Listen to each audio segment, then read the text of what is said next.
জাতীয় ক্রিকেট দলের নির্বাচকের পদ থেকে সরে দাঁড়ালেন হান্নান সরকার।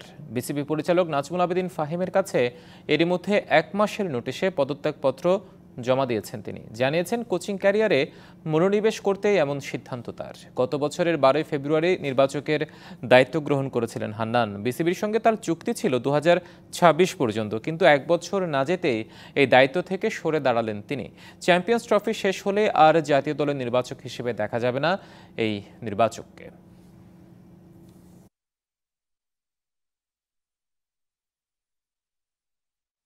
আমি সবসময় পজিটিভ ভাইবই পেয়েছি এবং সাপোর্টও পেয়েছি। আমি যখনই কোনো মিটিং অ্যাটেন্ড করেছি, আমি আমার মনের যে মানে ভিতরের কথা আমি সবসময় ওপেনলি বলার চেষ্টা করছি। আমি আসলে বোর্ডের সাপোর্ট সবসময় পেয়েছি, এখনও পাচ্ছিলাম, বাট আমি এখনও বোর্ডের সাপোর্ট পেতে চাই।